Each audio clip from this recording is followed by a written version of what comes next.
Welcome to the Indie Film Hustle Podcast, episode number 97. Good writers borrow from other writers. Great writers steal from them outright. Aaron Sorkin. Broadcasting from the back alley in Hollywood, it's the Indie Film Hustle Podcast, where we show you how to survive and thrive as an indie filmmaker in the jungles of the film biz. And here's your host, Alex Ferrari. Welcome, my indie film hustlers, to another episode of the Indie Film Hustle Podcast. I am your humble host, Alex Ferrari. Now, today's show is sponsored by Videoblocks. Now, Videoblocks is a subscription-based stock media company that gives you unlimited access to premium stock footage everyone could afford.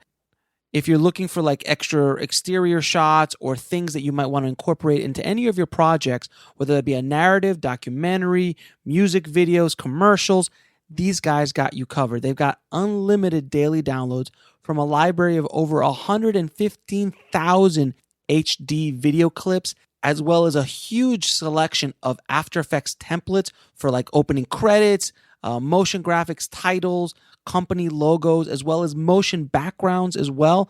It's pretty amazing. And on average, subscribers pay less than $1 per download in a course of a year. And the content does not get stale. They're constantly adding new content to the library every month. So it keeps it very, very fresh, and you always have something new to look forward to. And everything you download is 100% royalty free. Even if your subscription is canceled, you have unrestricted usage rights for anything you want to do, including personal projects and commercial projects, and you keep whatever you download and maintain the usage rights forever. Now, Videoblocks is offering The Tribe a yearly subscription for $99. That's $50 off the usual price tag, just for you guys, just for The Tribe. That's less than $10 a month. So to get this deal, just head over to videoblocks.com/hustle. That's Videoblocks, VIDEO blocks.com/hustle for this exclusive offer. And don't forget to head over to freefilmbook.com. That's freefilmbook.com to download your free filmmaking audiobooks from Audible. Now, guys, today, before I get started with the episode, I just have to talk to you. I think we need to talk about something. It's very serious.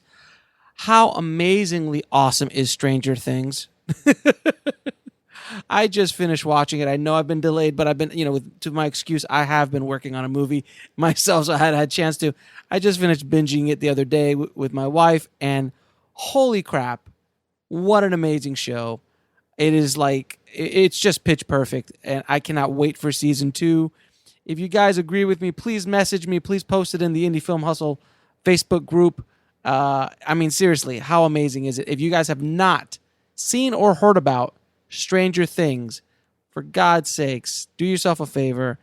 Spend $9.99, get yourself Netflix, and watch it. It's 8 episodes that you will love. I guarantee it. It's amazing. I just had to talk about it because, seriously, it's just awesome. Awesome. But anyway, guys, today we have, I'm very super psyched for today's guest. He is a screenwriter with some credits of a few movies you might have heard of, like Bad Boys, Die Hard 2, just to name a few. And then going in the 90s, echelon of great action movies, Money Train, starring Wesley Snipes, Woody Harrelson, and a young Jennifer Lopez, and the Bruce Willis vehicle Hostage as well. His stories are remarkable. He was there at the beginning of the filmmaking careers of Will Smith and Michael Bay, and the stories that he was able to tell us on air is pretty remarkable. Just the stories with Michael and Will, as well as the geniuses that are Jerry Bruckheimer and Don Simpson, as well as the story of how the hell he got to write the sequel to Die Hard, one of the greatest, arguably if not the greatest action movie of all time, in my humble opinion. If it's not the one, it's definitely on the top 3 action movies of all time. But he tells us a story how he was able to get that job, how he works in the Hollywood system, how he continues to work in the Hollywood system, how he's now turned into writing a lot of novels. He's a very accomplished novel writer as well. But we got a lot of the inside skinny on what goes on behind the scenes of these really big budget films, and working with these big movie stars and big movie directors and big movie producers. So it was such an enjoyable conversation with Doug. Doug was so cool, and I can't wait for you guys to hear it. So sit back, grab a cup of Joe, and enjoy my conversation with Doug Richardson. I'd like to welcome to the show Doug Richardson, man. Thank you so much for taking out the time, buddy. I appreciate it. You're very welcome. So let's get into it, man. How did you become a screenwriter? Like, what made you want to jump into this crazy business? Well, I wanted to be a filmmaker. I wanted to be a film director, in fact, like so many kids with movie cameras and who used to go, sneak away and skip movies at the mall and from theater to theater, I'm just your, kind of a 1970s movie geek. Mm-hmm. And then, went to film school because, that's kind of a natural progression. Mm-hmm. Saw that I kind of liked that movies were written. And a lot of the directors I really admired were guys who had written movies before. So I thought I would write my way into the business after I got out of school. And I did. In doing so, I kind of became a screenwriter instead of a film director. Gotcha. And you went to USC, correct? I did. How was that back then? Back then, when we were in the Quonset huts, Yes. before George Lucas and Steven Spielberg and everybody built them a mini Warner Brothers. I actually, you know what? I just spoke there. I just did a lecture at USC, and I just, for the first time ever, I walked around. You're absolutely right. It's like a mini Warner Brothers. That was what it was supposed to look like. It was supposed to look like the Warner studio. It's supposed to be the interiors and all the architecture and stuff was supposed to look like, Warner's, except it's in better shape. Oh, it's brand new. It's like 3 years old. we were in World War II Quonset huts on another part of campus. It was just this little tiny quad of Quonset huts. Jesus. So it wasn't as well respected back then? It was extraordinarily respected. It was smaller though. Okay. As in there were fewer students there were only 20 students per year. Oh Jesus. In both the grad programs and the undergrad programs. There were only 20 each. It was tiny. So it was more competitive, of course, in some regards. And by the time you finished, there were only like 15 each because people would have dropped out and moved on. So it was very interesting and probably very different. Wow, man. Wow. And were you there around the time that George and Steven? I was there after. Steven was not, by the way. He never went. That's right. He went to Long Beach. I was there, after. Uh-huh. So he came and spoke and showed us, he came and talked to us and gave like some of the best advice you could ever get, which was, film school will not teach you anything about filmmaking. But it won't. It won't. No, you're right. I completely But agree. it will provide you a great, laboratory in which to teach yourself. And that was very, very true. Because there's some people who got through my program, and I swear when they got finished, did not know where to put a camera. Even in the most basic setups and stuff. So versus, a lot of us, got our start there and moved on. And I had a pretty interesting class. So Ken Quapis was not in my undergrad class, but the undergrads and the grad students went along in tandem. Mm-hmm. So, and there were a lot of the classes were the same. So you were mixed in with the grad students. And so, so guys like Ken Quapis and Stephen Bloom and all those guys done some work since then. Kind of went with us. Andy Davis, the producer Andy Davis, not the director Andy Davis. And, mm-hmm. and amongst some others. Andy Davis did. If it's the same guy, I'm thinking, is he the guy who did The Fugitive?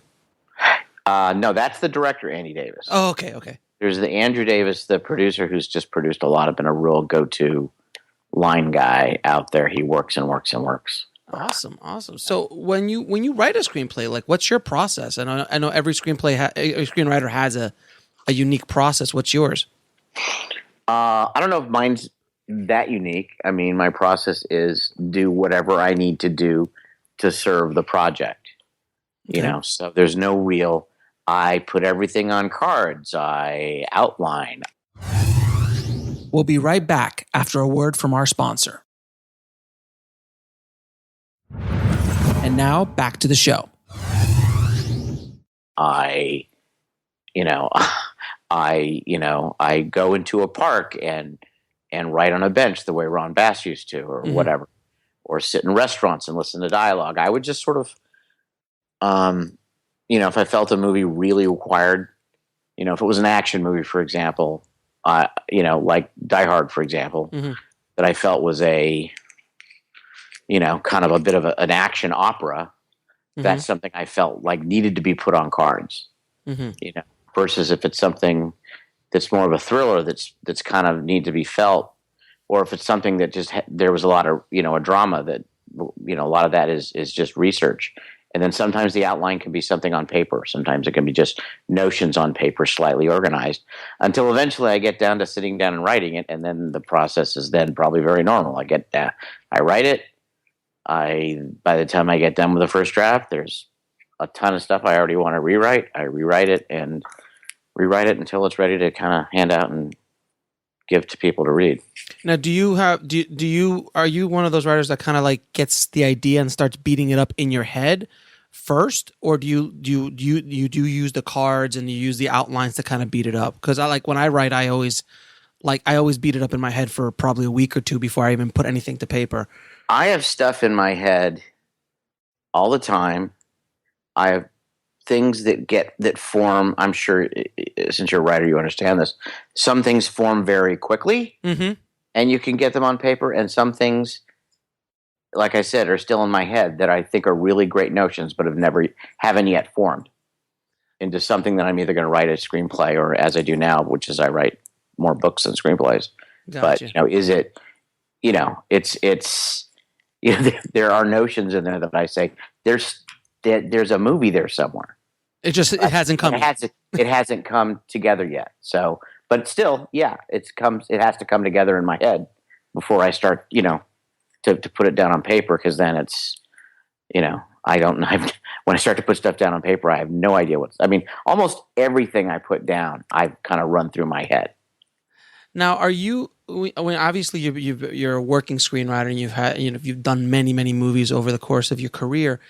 What is the process of you actually getting a writing assignment? Like, how does that work? So the audience can understand a bit of how it works in the studio system. Like, your agent gets a call, you go and pitch. There's the old days and there's nowadays, which is very, very different in the last 30 years.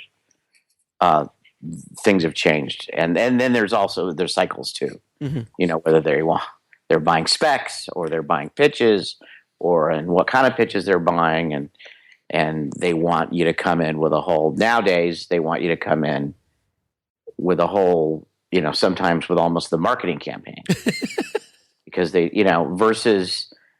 I remember this wasn't my pitch, but back a long time ago, Dale Launer walked in. And the pitch was, she's blonde, she's beautiful, just don't get her drunk. And that was it. That was a green light. Oh, Blind Date. Oh, and they made that movie, but that was the pitch. I actually love that movie. That was the myth of the pitch, at least. At least the myth of because that's a great movie back in the day. And I used to have, back in the days when there was more development, and they were more interested in buying an idea with a writer, and it didn't quite need to be as formed, and they would actually be part of the forming of it process. You could go in. I did go in. Sometimes I would only go in with a first act, or I would go in with just, a character and a couple characters in a situation, and they would say, "Yeah, that's cool. Let's try it." And a deal would be made, or and you'd go start the research or whatever, and you'd eventually write the movie, but a deal would be made. Now, they kind of almost, again, want the story to be fully baked.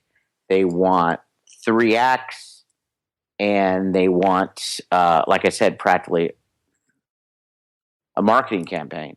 Whether it's something, back to your question, whether it's my agent calls me and says, DreamWorks is looking for a haunted house movie, and didn't you have one? And when you go into DreamWorks, DreamWorks wants more than just, hey, I have this idea for a haunted house movie. Right. The executives want to, unless you're pitching the guy who can say yes or the woman who can say yes, who's the boss, and generally you're not at that point. You're pitching something that they need to be able to take upstairs to their boss, to the guy who says yes, or take to their big meeting and to the group and see if they can say yes and be competitive with it. So sometimes they want more ammo than just the story. You want to kind of tell them, this is, now it's like they want, what's the demographic and this is, no, it's right. serious. No, you're right. You're absolutely right. They want they want stats. They want reports. Does this fit our marketing scheme? How we see, can we imagine a slot for this? Which is again very different than 20 years ago when they just made stuff that they really liked and only they developed stuff they really liked, and only after they developed it to a place that they really, really loved it would they then say, okay, now, how do we approach, how much do we spend on it? How would, and then the marketing guys would come in and how would we market it? And how would we, are we going to open it on a lot of screens? Are we going to open it on just a couple of markets? So that's, now it's just, it's very pre-packaged and pre-digested and pre-marketed. So it's before you might have had. If you're not in the indie business, sorry, I'm talking. Right, of course, the indie business is a little bit different. But like do you think that's kind of the whole corporatization of like the McDonalding of? Yeah, no, films? That's where the corporations bought Hollywood. There was a lot of different. There's a lot of talk for a long time about how it was going to spin out, and people had different ideas, where movies going to be, and then there's the whole DVD part of the business, where and videotape part of the business where you begin like a product and you're fighting for square feet of shelf space. Or linear feet of shelf space at Blockbuster or Walmart or someplace. No one really knew that it would sort of end up going more where the marketing guys moved way deep into the creative side to where movies were actually made more to fit a marketing scheme than they were to fit something that an audience is going to love. Right. They're kind of almost reverse engineered. This is a marketing scheme that we know we can sell. We've been very successful with this kind of marketing scheme. What can we find that fits that model? I think one of the movies of this year actually, that kind of broke what you're talking about, and it was a huge monstrous hit to the surprise of the studio, was Deadpool. They kind of snuck it in. And then the marketing guys made this brilliant marketing campaign, but that was one of those films that I think just kind of it really was a risky film for them, and it was an anomaly for them. Yep. It wasn't an anomaly. I think they knew they had something they liked, and they knew they were going to have to sell it differently. They clearly had a ball with it. Yes, they did. They certainly had a ball with it, and then then on top of it, the movie delivered, and you've got this massive breakout hit. Now, is that now a new marketing scheme that they're going to try and fit again for something other than Deadpool? Well, Wolverine is going to be an R-rated. The next Wolverine will be the R-rated. Okay, right. Are they going to do... I mean, people thought Warner's was going to do that with Suicide Squad. You know, that they were really going to, aim for... but I think Warner Brothers was really deep into Suicide Squad before Deadpool came out, so perhaps they didn't do that. I think audiences may have been hoping for something with more of an edge. But did that create a new marketing scheme, or is that sometimes they see that and they just write them off as anomalies. Right, of course, yeah. I mean, yeah, I completely agreed. But I do think. Well, I think there is going to be a little bit of a shift. But again, that budget too was almost $50 million or something like that. It wasn't in the studio world. That's nothing. No, it was, and the studio superhero world. It was It was an experiment. Yeah, it used to be. See, it's an experiment. that used to be, hey, this is Deadpool. This is cool. Yeah. This is how much we're willing to risk on it. We'll be right back after a word from our sponsor. And now back to the show. You guys go make it. We'll figure out how to market it. Yep. Okay, that's how it used to be. Mm-hmm. Now, it's looked upon as like, as a lab rat. It's so crazy. And not as cool. We should make it. The movies from the period I grew up on. I mean, some of my favorites like Midnight Cowboy and Taxi Driver and some of the Can you imagine a films Midnight from back Cowboy? then. Can you imagine a Midnight Cowboy today from a studio? But the studio that made it, the response was this: we love that. This is amazing. We have to make it. It's incredibly risky. So we're only going to spend this. We got a director, we got the script, we got the producer, whatever. You guys go make this film for $1.4 million. Don't spend a penny more. Mm-hmm. Okay, go make it. Don't spend a penny more, or we'll kill you. Yeah, And then they come back with the movie, and then they say, "Great, we've got this. It bloomed. It's everything we thought it should be. Now we've only risked $1.4 million on it. Let's come up with a way to sell it." Mm-hmm. But they made it because they loved it. They didn't turn away movies that they didn't love. They saw something they loved because they love movies, and they wanted to make it. Sure, some they saw as like just money grabs, franchises, and we're going to make them because they make money. But some they would read and they would say, "Oh my gosh, we have to make this. This has to be ours." And they would figure out how to do it. Now, loving something is dangerous because you're not thinking your way through if it's going to be a marketing thing. Do you believe in this whole Hollywood implosion eventually? Like, all these big tentpoles they just keep rolling the dice so much that eventually they're going to have a bomb. Like, Batman versus Superman. There already have been bombs but like massive. But is there Heaven's Gate? No, there's no, because there's all the parent companies can withstand. The parent companies, the other corporatization is that the parent companies can withstand the bomb. Mm-hmm. That's and they've again been able to pre-digest them and pre-market them in such a way where their risk is still somewhat minimal. Right. So it won't kill the studio. It may make them shift a little bit. I don't think it's going to be an implosion. I think it's going to be a slow erosion of cinema. Well, no, it's going to change. Cinema's going to be there. There's always people are always going to want to go sit in a dark theater, I think, and see something really great. Yeah, it might be small. That where it goes as far as the independent world and what you're able to make independently, and theaters, exhibitors willing to book independent films, and there being a market for people wanting to go out. One thing they've done is they priced themselves they priced the regular moviegoer out of the theater as a regular movie-going experience because they've been so greedy with that. And that I've been really expecting for a while. I think that really hit home this summer with some movies. It's like, oh, what are we going to see? We're going to see the BFG or Finding Dory, or we saw Finding Dory, and kids, sorry, you want to see the BFG?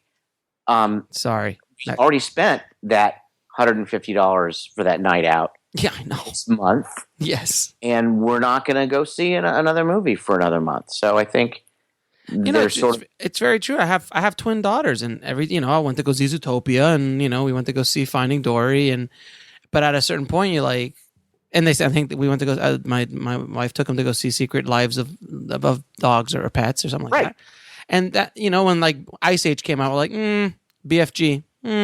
Yeah, like I'm not gonna go because it's $50, $60 just in tickets, and then there's the popcorn.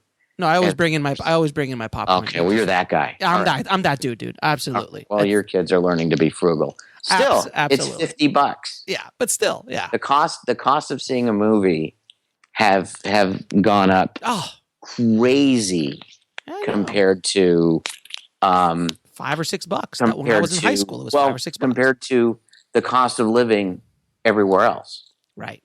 It's gone. I mean, and when they came, the other greedy thing is that I kind of felt was going to happen as soon as they learned they could charge a premium price for 3D, then sure, they're going to pay to have movies in 3D and charge the premium price. But the 2D prices just crept up right behind them. Yep. And now don't forget the big theaters that are special theaters that have the special seating and the special sound and those are like, extra money, Ultravision or whatever. It's just all sorts of different things. And, we've gone completely sidetracked off our conversation. I know, but it's fun. And by the way, but from a writer standpoint, these are important things to know and understand. You need to understand the business in which you work and the people and the perspectives of the people which you're working for, or else you're doomed to, in some respect, to failure. Well, let me ask you a question. Now, you worked in a time where, the studios were a lot different, like we've been talking about, like now, a lot of your earlier work in your career, that was a different kind of time. I can only imagine, like, every year that goes by, there is a new crop of screenwriters coming into the marketplace. But yet the old crop of screenwriters are still working as well. But yet the number of studio movies are going down. So now the competition to try to get a studio movie made at any level, even, a smaller level like a Lionsgate for $20 or $30 million for certain movies, if that even exists much anymore, is getting harder and harder and harder because, you've been, you wrote Die Hard 2 and you wrote Bad Boys and you wrote a bunch of studio movies back then. Well, you're not gone. You're still in competition with the new 20-year-old or the new 25-year-old screenwriter that's submitting their stuff. If I choose to be. I'm sorry? If I choose to be. Yeah, exactly. If you choose to be. So, well, let's get back to screenwriting real quick. There's two camps that I've heard of, and they are the plot camp and the character camp. Do you sit on one side, or do you do both, or you have a foot in both? Some people might argue based upon my oeuvre of film, at least those that have been made. I've written a lot more screenplays than pictures that have been made. I really think I prefer a balance of both.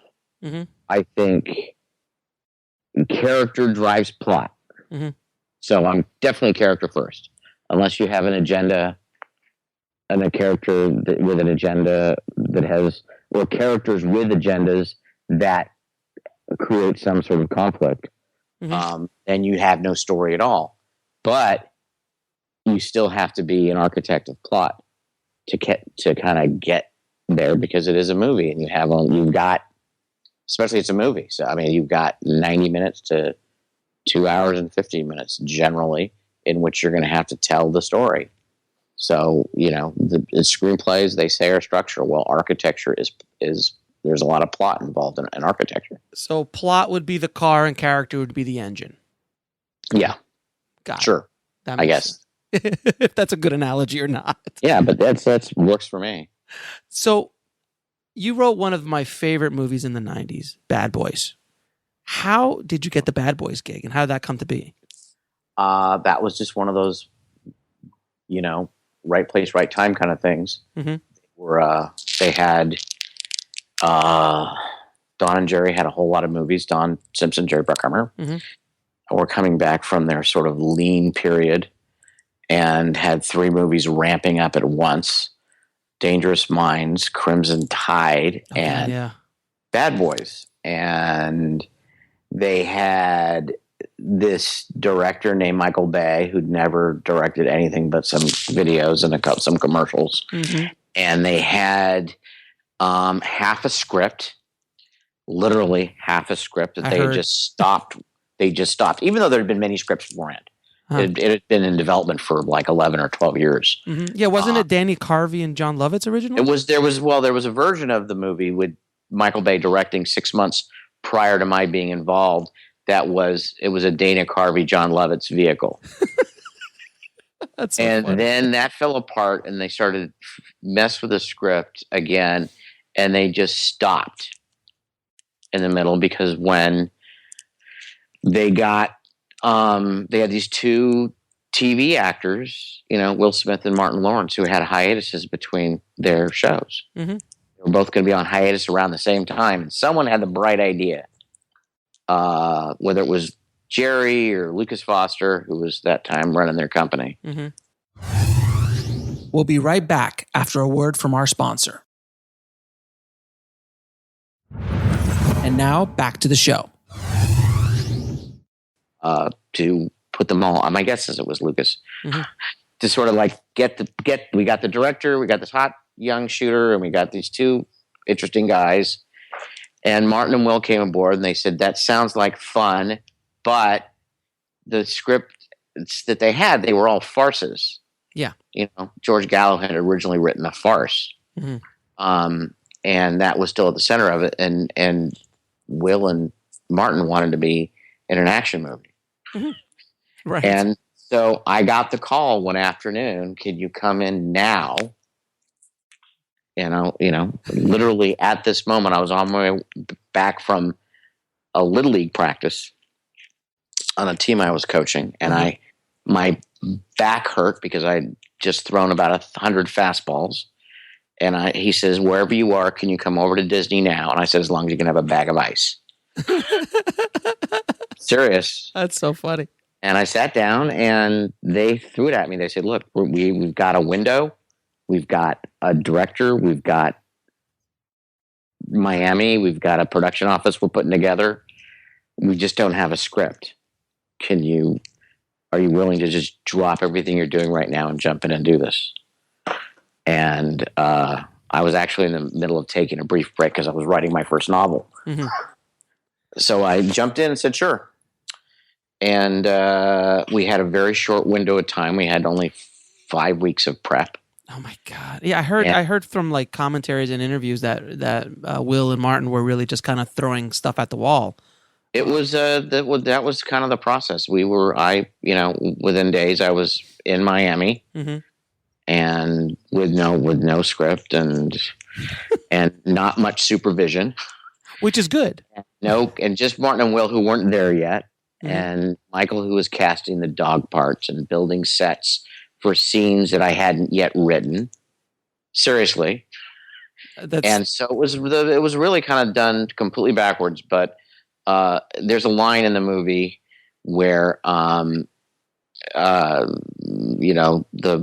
two guys come in and Joey Pants, yells at them, say, just do what you do, only faster.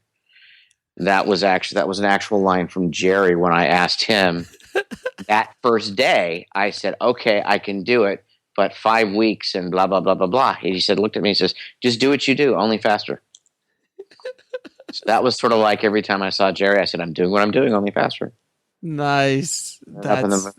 And how involved was Bay in this whole process? Bay was involved he wasn't involved in the, of course, Mr. Bay has his own. Now Mr. Bay is a big giant Michael Bay. Yeah. So, the world gets rewritten.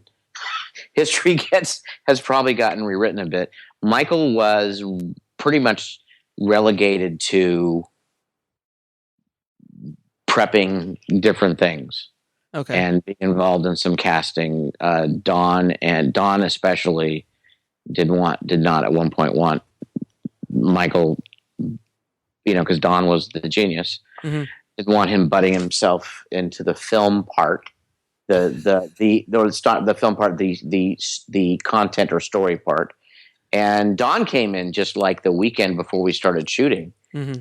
and liked a lot of it and sort of got it. But Don hadn't been around at all involved in the process. So he came in just days before we started shooting and blew it up.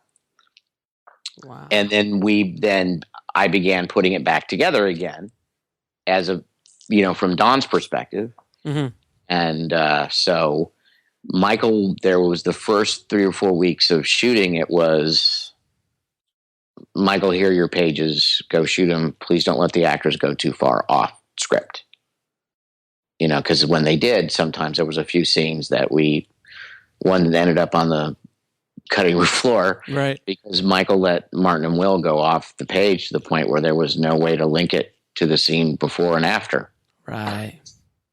So there were moments when I had to There was a couple days where I would went and I had to circle certain lines of dialogue in the morning. Just like make sure this gets said. Michael would work late the first day so much. Michael was a crazy mad shooter. I mean, the guy could get incredible amounts of film. Yeah. In the can so fast. And so he'd work everyone to death on a Monday. So we were working splits already by Tuesday. Oh, Jesus. So you had time to go in that morning and say, okay, so I'd sit down with Don and we'd circle lines in the scene and say, look, dude, if you miss these lines, we're done. If the actors aren't there to say the lines, then we have no scene. We can't link it because that movie really is held together with Scotch tape. With string and tape, literally. It pretty much is. And, brilliant editor, Christian Wagner, brilliant editor. Because, I mean, he made scenes that didn't look like they were going to cut at all. Right. Come together. And that's kind of how the film was made. It was really written like that. About halfway through the process, there was almost like a script. It was almost together. The funny thing is while you were shooting shooting Bad Boys, I was in Miami. I lived in Miami at the time. And I was just starting out. Just starting out my film career. And I just heard about it. And I heard Bad Boys 2 obviously was even more so because when they came back with a vengeance in Miami. But and then they did blow up your street. There really wasn't that much. Much that we didn't have the money to blow up that much. It was movie was made for only like I think $18-19 million all in. Yeah, back in the day. But I remember seeing that. I going to the theater and seeing that. And it was just so much fun. And that that movie made Will a star. It did, even though he was going to be a star anyway. Somewhere, but that was the trigger. That was the trigger. If you saw Will, if you'd ever sat down with him and worked with him, it was sort of like, oh. My reaction to Will after the first couple days of rehearsal and hanging out with him, it was like, okay, this guy is a racehorse. He just doesn't quite know how to go fast yet, but very clear. Racehorse. Yeah, you're just like, he hasn't figured that he can run really fast just yet. He hasn't figured out how to run really fast yet. He could tell, I know I'm a racehorse. I know I've got these mad skills. I'm working my way through them right now. And very self-possessed, very confident, very cool, very fun, really nice guy. Saved my bacon a few times. Let me tell you. Stories I can't tell on air. Yeah. So you also did the sequel to one of the most iconic action movies of all time, Die Hard. Yep. How did it feel getting that call? Because I mean, literally, Die Hard is a masterpiece. The first it is, and it was actually still in theaters, and I'd already seen it twice when I got the call. And the reason why I got the call is because I was the baby writer with no credits. And I guess, according to Larry Gordon and Lloyd Levin, they thought or guessed that I had the skill to pull it off, at least the talent. Mm-hmm. But the genius behind it, and I'm just going to give credit away again, was because the movie was still in theaters and Leonard Goldberg was running the studio at the time. Leonard, who I, to this day, adore, who's one of the greatest people in my career, just as a mentor. But I didn't know him then. Anyway, Leonard wasn't willing to really even start development of a sequel of the movie. He didn't feel the movie was quite tested yet, but Larry felt they were going to need one. Also, as you know very well know, if they're doing a sequel and if they're announcing a sequel that they're going to start writing one, it's a feeding frenzy of all the agents and all the other. I don't know. It gets busy and not very conducive to getting it done. Right. So Larry Gordon said, "Okay, here's what I'm going to do. I'm Larry Gordon. I used to run the studio. I've got swag. And I've got this book called 58 Minutes that I think might make a really good Die Hard. And I got this writer who doesn't cost very much. So I'm just going to go to the studio and tell him I want to develop this book into a potential movie. It's not going to cost much. This guy doesn't have any credits, so to speak, yet. And that was a time when they were willing to, yeah, Larry, go ahead. It's not going to cost much. So they'd throw, a few bob at it. And meanwhile, Larry was saying to me, okay, whisper, whisper. They just think they're developing 58 minutes. You and I know we're doing Die Hard too. We'll be right back after a word from our sponsor. And now back to the show. That's brilliant. Because by the time you're done with the script, they're going to want Die Hard 2. So that was the exact, talk. And I was like, okay, you know what you're doing. I just work here. Fine. Seriously. Then Joe Roth came in and took over. And one of the first things Joe Roth said when he came in is, I need Die Hard 2. And Larry said, funny you should say so. And there it was. He had it. He just gave it to him right there. And it was greenlit. Wow. That's the story behind Die Hard 2. I delivered, but the real genius was Larry. Larry was the one who saw it. He saw all the gears, and all the storm clouds, and could read the weather and see the future. And again, the movie was in theaters only 3 weeks when I got the call. Because it was a huge hit right out the bat. It wasn't a huge hit right off the bat. It was a surprise right off the bat. Movies didn't blow up. Yeah, they weren't $100 million openings back then. They didn't. Well, and yeah, I mean, all in, Die Hard only made 85 domestic. I mean, or so, roughly. It took a while to get to that number. But when it hit video. Screens and stuff. But when it hit video and cable, forget it. But 3 weeks in, the studio wasn't willing to commit yet to a sequel with this Bruce Willis guy. Yeah, exactly. That was Bruce's kind of big. People liked the movie, but they just weren't. But Larry said, "This is this is going to be big." I know. And you were also brought into kind of, I guess, ghostwrite or on the Live Free or Die Hard, right? I worked. Well, no, I didn't ghostwrite that. Okay. There just was a lot of guys who worked on it. I'm the guy who broke Mark Bomback's script. Okay. Okay. That's a funny way of saying it. I did a version of Die Hard 3 that there's very little of left in that movie at one point, but there's a lot of people who worked on versions of Die Hard 3. And at one point, when I was in the middle of shooting Hostage with Bruce came to me and dropped the script on my lap on the set and said, "Can you read this?" And it was Mark Bomback's Die Hard 4.0, which is what it was called then.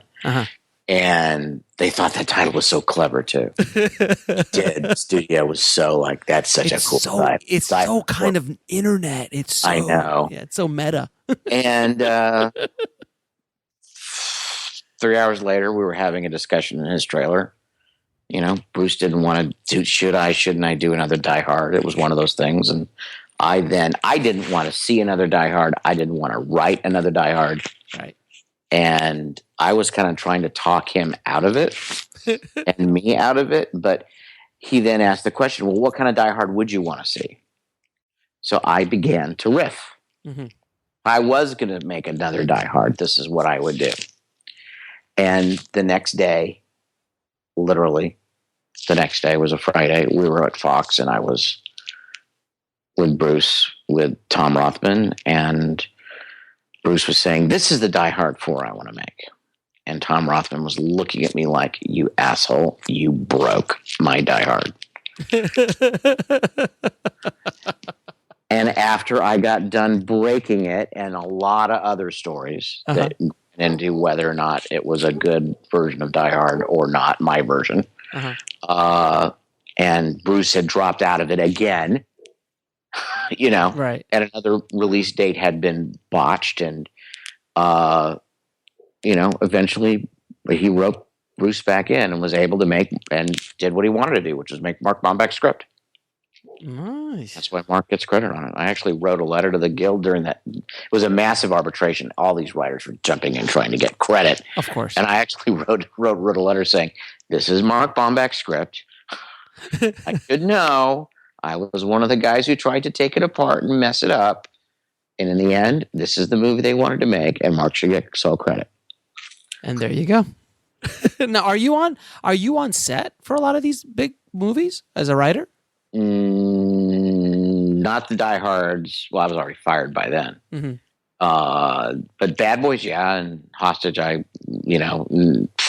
Hostage, I didn't leave that movie until it was in previews. I was not allowed to leave that. I was on the set every second. I got one day off. And were you writing? And you're writing. They always ask you, "Hey, can you do a touch up on this, or what do you think of that?" Well, since I'm there, I mean, there's always a writer on the movie, but since I was there, and I had a French director, Mm-hmm. and I had a very bullheaded movie star who,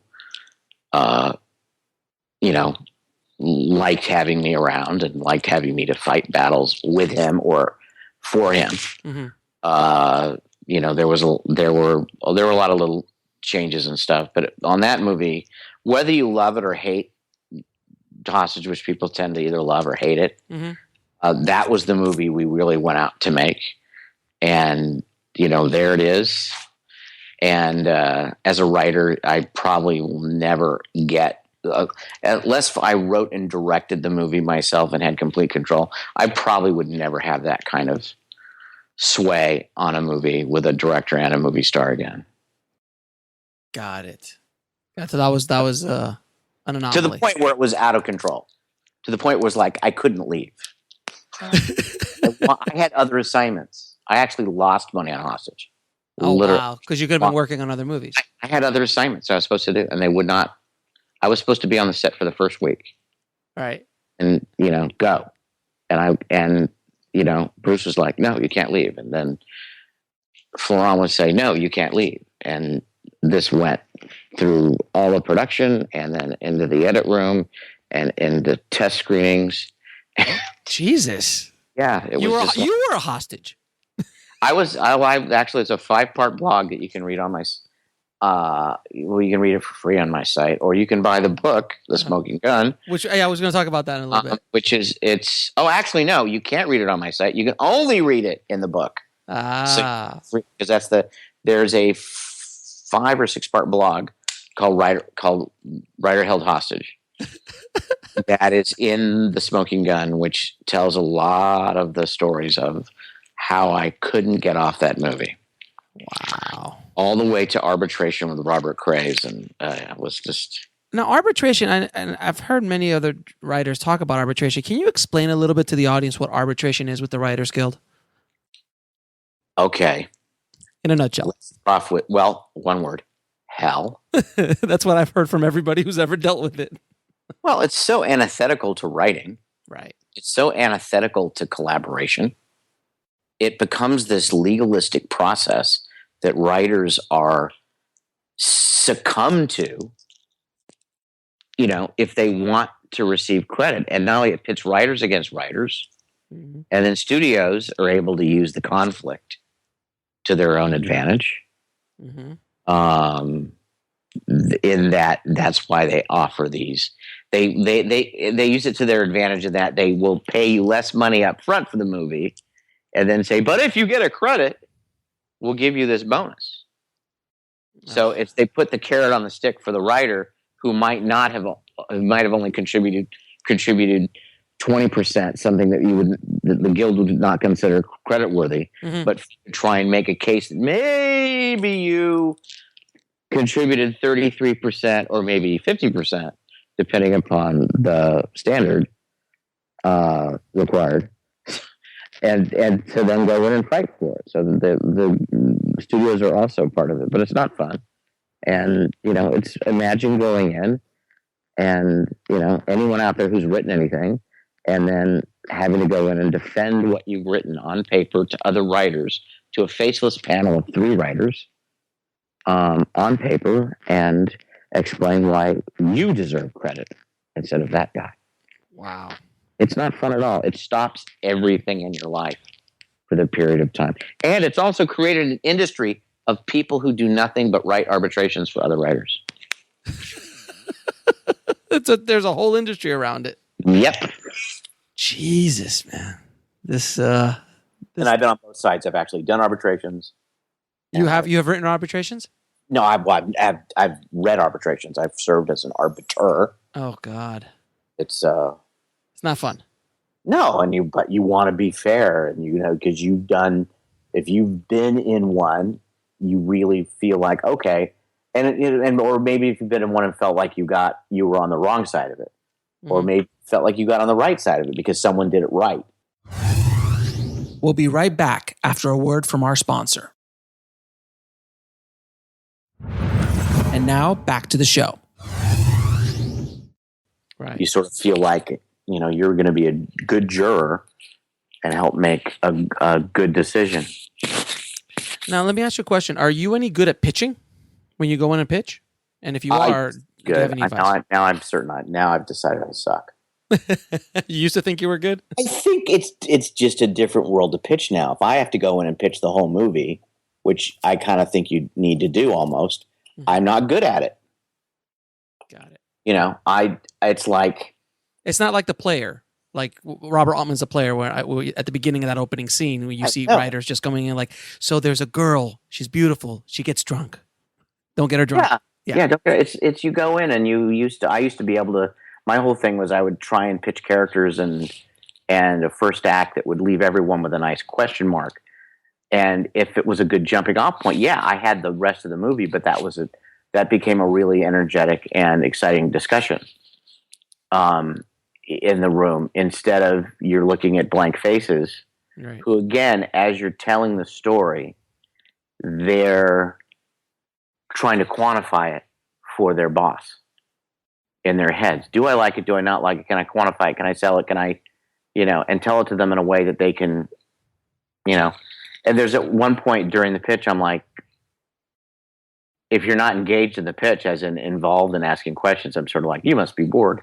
Now, other people are brilliant at it. I've been in pitches with other writers. You'd sit there and sit down for 45 minutes and just spin a tale and leave you breathless. Right. And that's a talent I do not possess, to do it that way. I've gotten it done, but boy, I would do everything I possibly could to not have to be in that situation. Now, when you've written a load of action movies, like how do you approach writing big action sequences in these kind of studio movies? I wrote an interesting blog about that recently just because I got asked that for the 9 millionth time. Sorry. Excited. No, it's the most. No, it's the question I get asked the most. Okay. So anyone who's listened to this podcast, if they go to my website and read Action Speaks, there's a longer version of this answer. I'll put it in the show notes. But in that, go to my website and just look up Action Speaks in the blog section. A good action sequence, because when I wrote my first action film, which was that Die Hard thing, that little Die Hard thing, yeah, I hadn't written one before. But the ones I like and the way I prefer to approach them is that it's a suspense film, and the best action is like writing a great scene in a suspense film. The only difference is the conflict engages and blooms in action,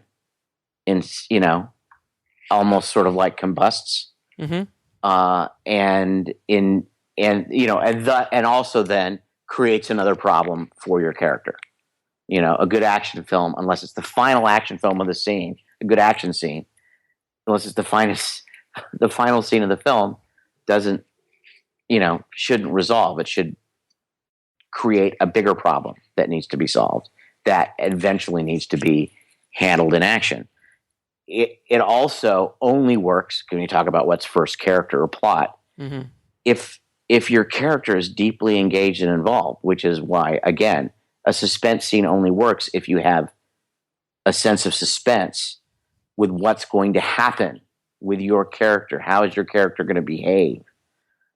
If you've just got a whole lot of really great stuff happening, but you don't have a character engaged in it, some people would call that stakes. I call it characters with different agendas oftentimes, fighting for some form of supremacy. If you've got that kind of conflict in that scene, if you don't have that kind of conflict with characters injected into that scene, then it'll lay flat. Kind of like when giant transforming robots fight for 30 minutes. Yeah. I'm not making, but But you I can are say the that. one who went there, and you can incur Michael Bay's wrath. I've no problem. I've actually The Wrath of Bay. the Wrath of Bay with Bayham. I actually am, and a lot of people. I've actually wrote a whole article post about it. I truly believe that Michael Bay is a genius in what he does. Yeah, and I think he No question. changed the game for action. Right. It's ever since The Rock and Armageddon, specifically The Rock, action movies changed the way they're shot. I mean, everyone tries to steal his style, Oh, and you can see it. You can see it movie after movie. movie after movie. Him and Tony Scott both changed the game in the way action was shot in the 90s and moving forward. Do I like all of Michael Bay's movies? No, they're not. Sometimes they're not the great. I still think The Rock is probably his best movie, other than Bad Boys, of course, which Bad Boys is up there as well. But at a certain point, like Armageddon is just fun popcorn. I mean, it's ridiculous. The movie's ridiculous, but it's so much fun to watch. But I do think he's a genius in what he does. I think, like a lot of times, directors get a little bit, they drink too much of their own Kool-Aid. And I think possibly with a 35-minute action sequence with giant transformers, which don't have as big of a stake as they should, I think that's where certain things go wrong. But Can I tell you where I think Michael Bay's real genius is? please, I mean, whether you like his movies or not, and there's certainly people who don't like his movies, he's, with exception of 2 movies, he's been wise enough to tie his big giant ego and machine all to either a bigger ego or a bigger filmmaker. He's had either Don Simpson and Jerry Bruckheimer over his shoulder, and Jerry's a genius, by the way. Yeah, Jerry is a genius. I've seen it because I've seen it in action. Jerry is a genius. And no doubt. And so is Don, but there's a certain genius that Jerry, you got to kind of sort of be there to see. And then, with the Transformer films, Spielberg's always been there. Yep. And, other than that, the 2 films that Bay have made that haven't done well have both been films where he didn't have those godfathers. The Island and yeah, Pain and Gain, right? right. So I'm not saying he can't succeed without them because he's been extraordinarily successful. But I think there's a certain wisdom to saying, you know what? There's a bit of a comfort zone here that I can, that there's that godfather who can come in and whisper in my ear and say, maybe that's too much. Maybe you should pull back here. Maybe you should pull back here. Maybe we should maybe I'm not feeling a heartbeat here, so maybe we should go find one. Yeah. Or, and I think that's, and that's something that's not a knock on Bay. I think that's where credit's due. Well, no, I think that's a really great observation because you're right, and it's a smart director to always have someone, whoever that person might be, who's smarter than you around you. I mean, that's the key to any great leader. Right. Is always have people who are smarter than you around you. Right. And on those Transformer films, Lorenzo de Bonaventura and Mark Varadian are no idiots. No. Either. So Of course. Now, tell us a little bit about your Smoking Gun book. I saw it on your website. I was interested about it. The Smoking Gun book is a lot of people have been asking for a long time, when we're gonna put my blogs into book form. And eventually I just sort of succumbed to my books are my blogs are repurposed on Script Mag like 3 or 4 months after I write them, because the woman who runs Script Mag, Jeannie Bowerman, is one of my favorite people on the planet. And so it's like, and then it was sort of like in this publishing company, F&W Media, owns Script Mag and Writer's Digest and a few other things. And so they came along and said, will you please let us publish them in a volume? So we put together the first one. And nice. And there you go. Will there be now 2 and 3 or whatever? Who knows? Now, you do write a lot of novels as well. You're a very successful novelist. Is there a different process when you're writing a novel versus a screenplay? Yes and no. The basic process of get up, write it, you know, rewrite it. You want to make it, you know, if it's not compelling, then do it again. Right. We'll be right back after a word from our sponsor. And now back to the show. And why is, you know, my whole thing is, whether you're reading a script or a book, I want the reader to turn the page. They gotta feel compelled to turn the page. You know, whatever the process or Platform or architecture of the pieces. If it's not compelling, then, you know, someone's gonna put it down. It's tiring to read crap. So, so that's the same process. Though the process of writing straight narrative and fiction is, you know, movies are sight and sound only, highly constructed. Yes. You know, the elasticity of language that you have in just writing fiction, and not being subject to just sight and sound only is, you know, really fun. It's fun to do. It's fun, obviously, and it's also a direct connection with readers, because the people who are reading your screenplays aren't necessarily reading it to be entertained. Right. It's a job, or it's an end product. Right. Again, they're the quantifiers. They're there to give it to their boss, or give it to their client, or, you know, or get someone involved, or give it to a financier. They're all looking to move that ball up the hill. Someone who's reading your work, whether it be a blog, my blog, or my books, are reading them to be entertained. Right. So that's the other real difference between doing the two. There's a real direct connection with your audience. Now, if you were going to give one piece of advice to a screenwriter starting out today, what would that be? Stop. I've always wanted to say that. I've never said that. I've been asked that a lot. I've done a lot of panels. No, just stop. No. Go get a real job. No, serious job. I would say I would give a few pieces of advice, one of which is the most talented people in Hollywood aren't the most successful people in Hollywood. It's true. In show business, it's the most relentless people. Yep. So you need to channel and find that bit of relentless inside of you, and always and feed it, and care for it, and bathe it, and clean it, and make sure it's ready to go up and rip assholes again tomorrow. Because because it's so competitive, you've got what's going to make you get up and do it in the morning.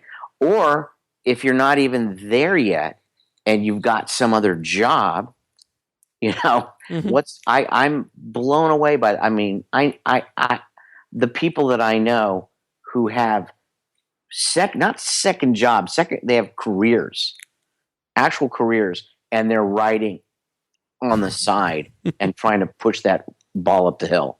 Right. I just had odd jobs when I started. Then I started making a living at it and haven't looked back. There are people who have real live jobs, and they have to find and curry that competitive passion. And that competitive passion should also be there to make sure, this is the other side of that relentless thing, is people ask me, you know, when should I send the script out? How do you know it's good yet? Well, is it awesome? Is your work awesome? Your work better be awesome. Make your work awesome. If your work isn't awesome, then it's not going to get noticed. What makes you special? What makes your work stand out? In some way, in some form, it needs to flat out be awesome. Period. Not okay, not, yeah. I mean, back in the day I'm such a dinosaur. Yeah. Back when I was a pup, they would throw money at people with talent and drive. I had talent and drive, and I got going. Now they don't have the patience for talent and drive. They expect you to come in ready to go. They don't want to have to nurture and work you. Yeah. I got lucky. I had some great people with me. I worked with them. I learned. I'm still learning. But still, you need to come in and be really good. You need to be great. You need to be special. What makes you stand out? What's your voice? Because they're reading thousands and thousands of crappy screenplays every day. Why does yours stand out? You know, and is it your voice? Is it your ability to you know, is it your perspective? Is it your ability to write a great action scene? Is it, you know, there's got to be something in it that makes people go, that's interesting. Why am I remembering that script? Well, let me ask you a question. Let me ask you a question about what's like. I remember the olden days, the Shane Black days.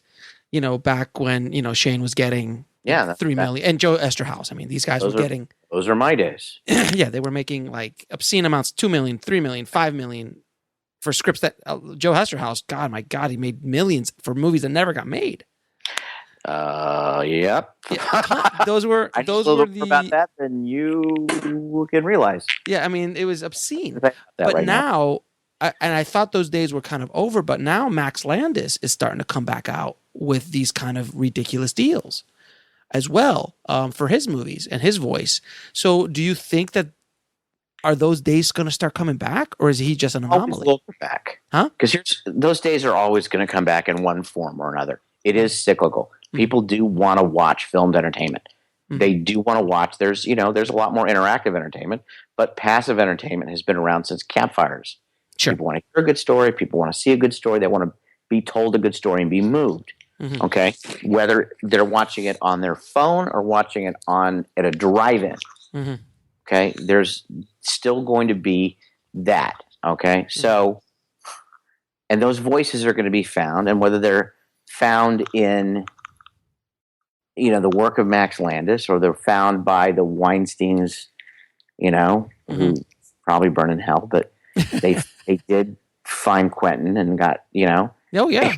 And that, that's happened. Whoever found and decided to, I'm in love with Sam Esmail. It's like Mr. Robot, I think, is brilliant. And here's a guy who just seemingly came out of nowhere practically and is running a show and doing something that's brilliant with this very original voice.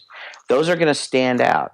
Yeah, Vince Gilligan. There you go. It's another one. Yeah. You need to have the patience and the craft to stay in there and withstand those cycles and beatings until maybe your voice comes out in its own way. Yeah, like Vince had been around forever.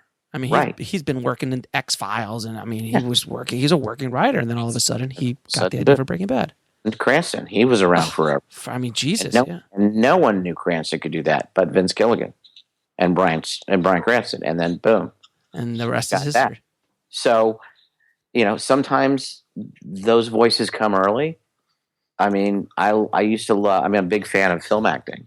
And I remember, Anthony Quinn, who was always a great actor, when he reached his moment and he said, I finally think I understood in film acting, I understood, how to control the quiet and how to, and that's when he suddenly went from being a really solid British actor to this frickin' genius who went off these runs of characters, from Shadowlands to obviously Silence of the Lambs, to Remains of the Day. I mean, these great roles were at an advanced age. He found his voice fine. Yeah, Hopkins. Yeah, I mean, how old was he when he did Silence of the Lambs? I mean, he was in his 50s, right? 50s or something like that. But again, you sort of sometimes it comes early. Sometimes, and you see people with these voices, they start and then they burn out. Yeah, this is not an easy business. And then sometimes maybe I'm still waiting. Who knows? Maybe I'm still waiting to find my voice. I've written what you would consider a bunch of programmers. I think with my books, with my Lucky Day series, I think I finally sort of found my voice. Like, okay, this is what I really. Now I feel like I'm. There's something here that's interesting that I'm saying that's worthwhile and valuable and whatever. You never know when that's going to happen. I think as a writer, you got to kind of sort of also work at it and be patient. I mean, Lin frickin' Manuel Miranda, who's obviously got more press than anyone can imagine right now, said something really cool in that 60 Minutes thing he did. If those who don't know who he is, he's the guy who behind Hamilton. Oh God, he's really remarkable. He really is brilliant. But he said something, and this may not be his line. He may have been someone else's line. But they asked him about writing. He says writing is like the rusty water coming out of the faucet. Okay, yeah. Write until the water's clear, and then keep the clear. I saw that 60 Minute. I remember that. And as a writer, I went, ding. That's perfect. That's perfect. That makes such sense. That makes such sense for so many people. You know, sometimes it takes a long time to get there. Just be patient and grind. Yeah, I just had Jim Ools on. Okay. On the show. I don't know if you know Jim or not. I know. We'll be right back after a word from our sponsor. And now back to the show. Jim, but he said something similar. He gave some great advice about how to get through, how to write. And he basically goes, write your first draft, put it away. Write another movie, first draft, put it away. Write a third movie, first draft. Don't stop, write it away. Now go back to the first movie. That is brilliant advice. And he goes, now you're a better writer. Brilliant advice. Because if you, I always call it, don't be a one-trick pony. Yeah. Just don't, as in the script you've been working on for 8 years, stop. Oh, God, I know. Okay? Stop right now. Yeah. Go write 3 or 4 more things and then go back to it. You know? Then you'll be a better writer. Right, you'll be so much better at it. Don't be that guy who can just, that one thing. A writer is someone who can write lots of things. Right. But that, I think that is a much clearer, cleaner version of mine. I will steal it and use it. Yes, you should. It's great. So I'm going to ask you a couple questions that I ask all my guests. Okay. What is the lesson that took you the longest to learn, whether in life or in the film industry? Patience. Good More answer. in life than anything else. Uh-huh. Patience. And I'm still learning it every day. Yep. I pray about it. And life does tend to teach you that lesson. Yeah, especially Hard. children and those things. But yeah, patience, you know. Not sit back and watch it go by, patience, but just slow down, be patient. There is tomorrow. You know, there is tomorrow. And then there's tomorrow. And just get up and do it again. Exactly. That's that answer. All right. And then what are your 3 favorite films of all time? I hate this question. I hate this question. I hate this question. I hate this question. 3 movies that tickle your fancy at the moment. Okay. Because there's one period, Once Upon a Time in the West. Great movie. God, what an amazing opening sequence. It's and those of you who haven't seen it, okay, don't see it until you've watched in order for a few dollars more, fistful of dollars. Yep. Then watch a few dollars more. Yep. Then watch Good, the Bad, and the Ugly. Mm-hmm. Not the truncated versions. Mm-hmm. And then once you've kind of built up to it, then when you see Once Upon a Time in the West, make sure it's a great sound system and a great screen, because that score is unbelievable. Oh, sir. The use of sound in that original sequence, that opening sequence, and everything else, that movie is just, to me, the greatest opera ever. So, and I cry when I see it. So there's that movie. Mm-hmm. Then everything else is hard. Mm-hmm. So I'll throw out things that really tickle my fancy. Okay. I'm a huge fan lately of, I can't watch No Country for Old Men enough. Yeah, it's a great movie. It fits my, I think it kind of, the novels I write Mm-hmm. have that sort of noirishness to them. Mm-hmm. At the same time, it's about that thin line between doing right and wrong and the road it can take you down. And I think that movie does it in so many ways and on so many different levels. Oh, yeah. And created one of the greatest villains of all time.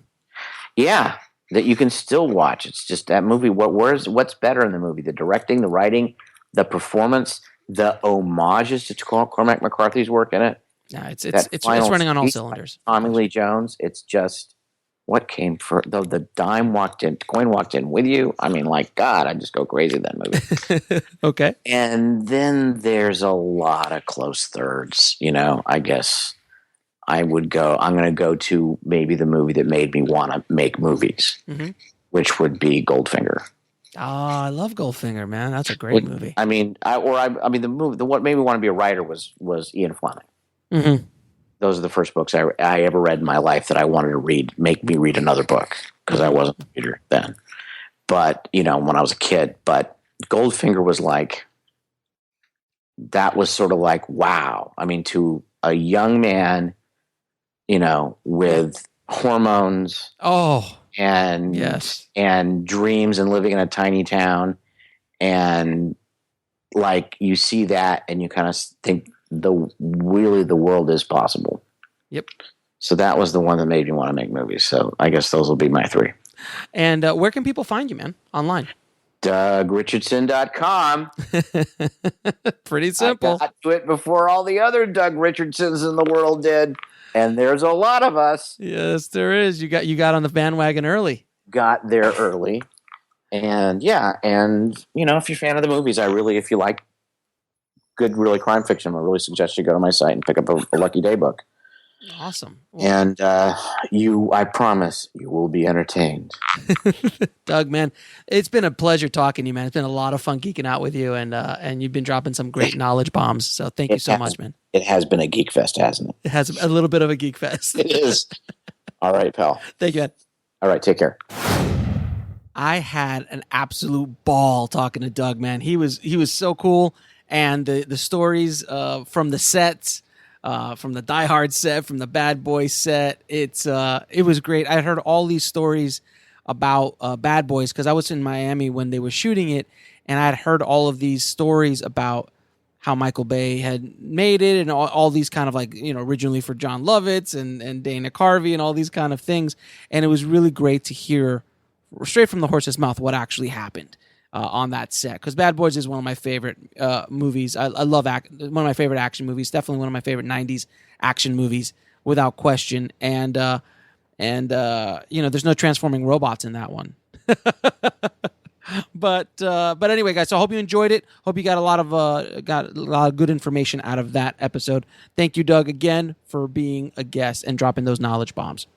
And don't forget to head over to IndieFilmSyndicate.com and check out the Indie Film Syndicate membership site, man. I have all of my courses up there. All the Indie Film Hustle courses, Twitter hacks, filmmaking hacks, film festival hacks, as well as a ton of other screenwriting courses and film business courses, film budgeting courses, scheduling, all sorts of different kind of things we've got included in that membership, that monthly membership. And you guys definitely got to check it out. It is, I would have killed for it when I was starting out. It's just so much information, as well as a lot of cool stuff being in the Facebook group.